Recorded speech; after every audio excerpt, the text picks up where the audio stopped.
Bom, pessoal, vamos continuar a parte da aula 3 aqui sobre blocos agora. Tá, então primeiro, o que são blocos?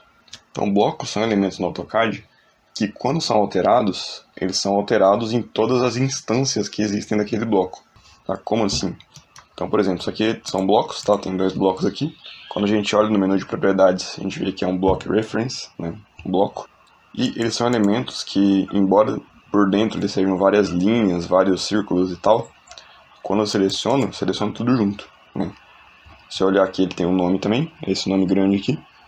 Tem rotação, tem outras coisas aqui também. O que acontece? Quando eu tenho vários blocos com o mesmo nome, e é o nome que define que um bloco é o mesmo bloco que outro, tá? Seleciono todos, eu consigo ver que o nome fica igual. Tá? Tem 5 blocos aqui, o nome é igual. Quando eu altero alguma coisa dentro desse bloco, eu altero em todos, tá? Então isso pode ser bastante útil no AutoCAD, mas pode ser bastante ruim também para quem não tem muita essa noção, tá? Por incrível que pareça, muita gente realmente não tem essa noção. Aí acaba fazendo coisa errada aí por não saber manipular muito bem essa parte, tá? Então, por exemplo, se eu entrasse nesse bloco aqui, clico 2 vezes nele, né? Dou um OK. Eu entro numa parte do AutoCAD que se chama Editor de Bloco. Tá, aqui dentro eu posso fazer o que eu quiser. Aqui sim eu tenho acesso aos elementos que constituem o bloco, né? Tem 125 elementos aqui. Então eu tenho linha, elipse, círculo, arco e spline, né? Então, por exemplo, vamos supor que eu quisesse trocar a cor dele. Seleciono tudo aqui, vou lá, pego vermelho, por exemplo. Tá? E vamos supor que eu quero fazer um círculo aqui também. Tá? Só um exemplo simples aí. Quando eu clico em Close Block Editor e salvo as mudanças, as alterações, tudo que eu fiz, o círculo e a cor vermelha foi aplicado em todos os blocos. Tá? Então isso aqui é muito legal, muito interessante de ser utilizado, tá? Uma outra coisa que eu posso fazer também é entrar aqui dentro, de novo, e pegar essa opção Base Point aqui, tá? O que acontece? O Base Point é o ponto de inserção do bloco. Deixa eu voltar lá para mostrar um negócio. É exatamente esse ponto aqui, tá vendo? Então quando eu estou com esse bloco aqui, o ponto de inserção está nesse ponto, né? Que lá está rotacionado, mas seria aqui. Se eu mover esse bloco dentro aqui do editor de bloco, salvar, olha o que acontece. Isso aqui não pode jamais ser feito, tá? Na verdade, esse ponto deveria estar num lugar mais estratégico. Aqui, por exemplo, bem no centro, tá? Por que isso é ruim? Vamos imaginar que tem uma parede, tá? E o ponto do lavatório é exatamente esse ponto aqui, né? Se dentro do editor de bloco eu movo o bloco, um pouquinho que for, eu vou sair do lugar em todos os pontos, tá? Não é só aqui. Então, na verdade, é interessante que esse ponto já esteja aqui no meio, e a gente pode mudar isso, tá? Posso pegar essa opção Base Point e colocar aqui. Agora, o ponto de inserção vai ser ali no meio, tá? Percebe que ele foi lá para cima do ponto, mas pelo menos é aqui agora, tá? Por que é interessante ser aqui? Porque às vezes você tá lá na planta, né? O ponto que você quer inserir o lavatório é aqui. E aí é muito mais fácil você pegar o bloco daqui e pôr lá, do que pegar da ponta ali e mover para cá. Inclusive, quando você está inserindo o bloco, né, você pode usar o comando Insert. Né, você pega o bloco aqui, dá um clique direito no Insert. O ponto que vem no meio do cursor ali para você inserir é o Base Point que a gente configurou lá, né? Se ele estiver no canto ali do lavatório que nem estava, fica um negócio meio ruim, né? Aqui é mais fácil de você posicionar já, onde você quer. Tá, então é interessante deixar o mais ajeitado possível os blocos que a gente usa, tá? Essa é uma das coisas que vale a pena ajeitar aí na biblioteca aí de cada um que vai usar para trabalhar. Bom, isso daqui é um bloco pronto já, né? Eu poderia criar um bloco do zero. Vamos supor que eu queira fazer um bloco desses dois elementos juntos aqui, né? Vou colocar esse aqui encostado aqui também. Vamos dizer que eu queira fazer dos dois juntos. Eu vou copiar aqui para poder explodir os dois, para nenhum dos dois ficar como bloco. Tudo é interessante olhar aqui e ver se não tem nenhum bloco dentro do bloco, tá? que isso aí pode gerar confusão também.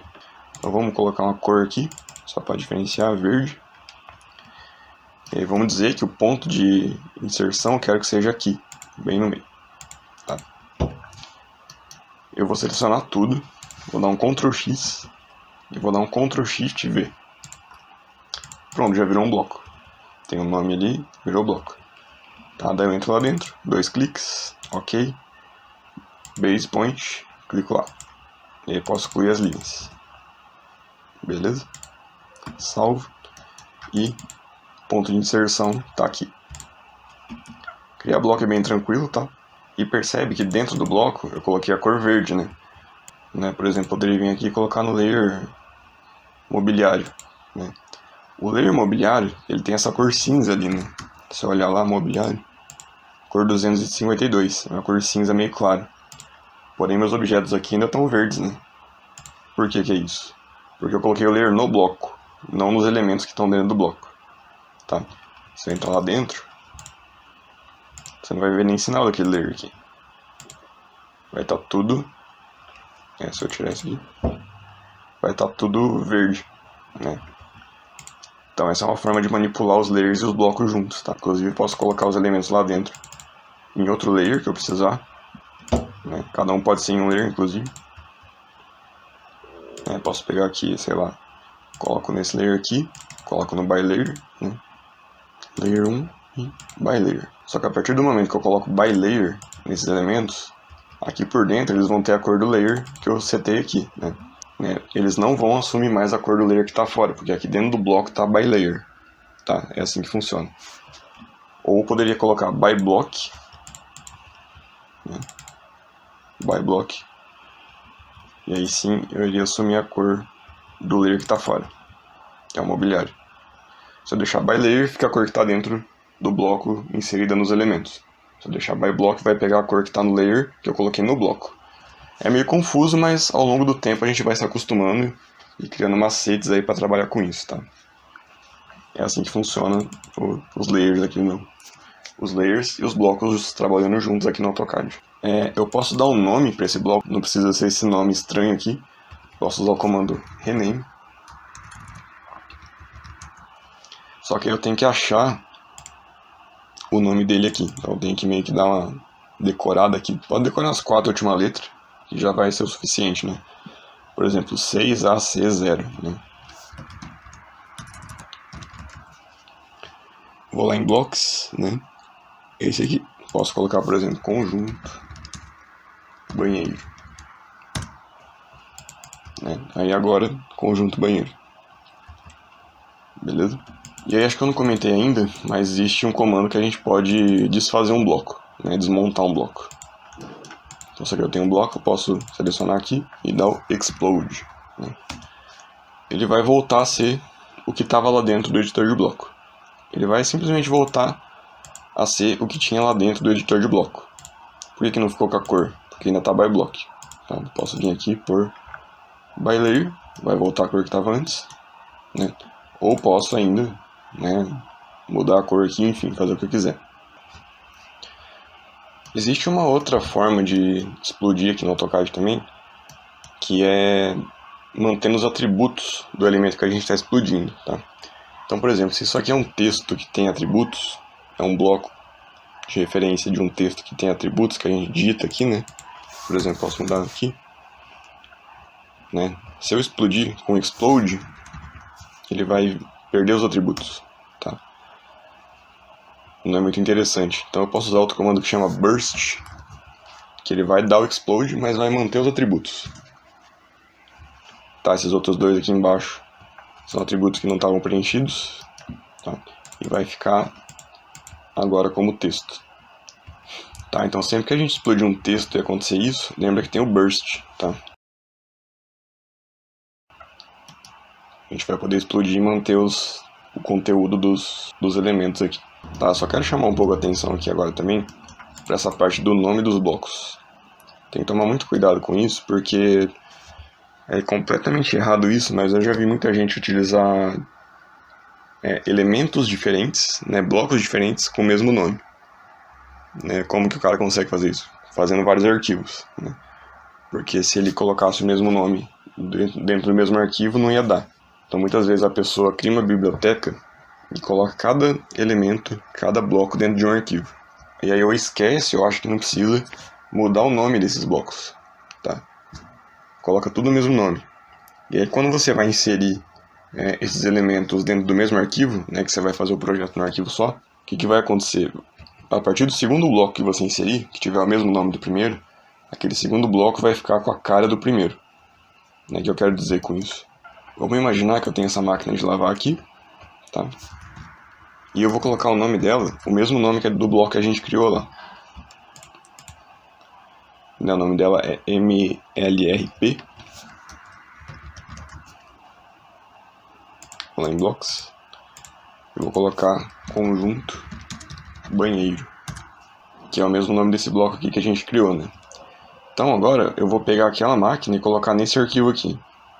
Olha só o que vai acontecer agora que eu colar aquela bloco da máquina aqui. O bloco vai ser substituído internamente pelo conteúdo do primeiro bloco que já tinha aquele nome que estava no arquivo. Então isso aqui é um problema enorme, enorme, enorme mesmo, para o pessoal que não utiliza bem essa ferramenta do nome do bloco. A grande vantagem do nome do bloco definir o formato dos blocos é justamente a gente poder fazer relação de materiais, poder saber, através de um comando que eu vou passar depois, quantos blocos tem com aquele nome, tá? Então, assim, tem que estar muito atento a isso, tá? É muito importante. Né, eu já vi muito problema em construtora grande aí. O pessoal faz opções de apartamento tipo, né? Faz lá, o apartamento vai ter a opção 1, opção 2, opção 3, né? Que o cliente escolhe na hora que vai comprar na planta, né? Aí constrói no andar que ele quer, do jeito que ele quer, de acordo com a opção. Né? Daí o pessoal faz essas opções, né? Aliás, faz a planta inteira virar um bloco, né? Desse pedaço do apartamento, pedaço do andar, né? Que é o apartamento. Faz virar um bloco. Aí coloca o nome do bloco. Sei lá, apartamento tipo. Não coloca apartamento tipo opção 1, aí no outro. Apartamento tipo opção 2, opção 3 e assim por diante. Coloca tudo apartamento tipo, sendo que cada um é diferente do outro. E a gente pega esses arquivos e insere num arquivo só, para fazer o nosso projeto em cima, né? Que é o que a gente costuma fazer, usa um arquivo só, para ficar mais fácil, né, de mexer. E aí acaba dando problema, porque você inseriu o primeiro, ele é um certo bloco ali com um certo nome. O segundo bloco que você vai inserir, ele é diferente, mas ele tem o mesmo nome. Então, a hora que você insere, acontece isso que eu mostrei aqui, né? Ele vai ficar com a cara do primeiro. Nesse caso, a diferença foi muito gritante, né? Era uma máquina de lavar, virou isso daqui. Mas, cara, na planta de apartamento, você não vê muita diferença, assim, só de olhar. E aí, às vezes, você acaba não percebendo. Por isso que é muito importante fazer o processo de limpar a arquitetura, quando você está fazendo o projeto. Tá, é bom você limpar, explodir tudo, colocar nos layers que você precisa, tá? Colocar da cor que você quer as coisas. E aí sim você pega e faz um bloco. E aí dá algum nome, ou não dá, deixa o nome, aquele nome com um monte de letra mesmo. E aí sim você pega e usa no mesmo arquivo, que aí você tem certeza que não vai acontecer isso daqui. Essa substituição por nome, né? Acaba dando muito problema.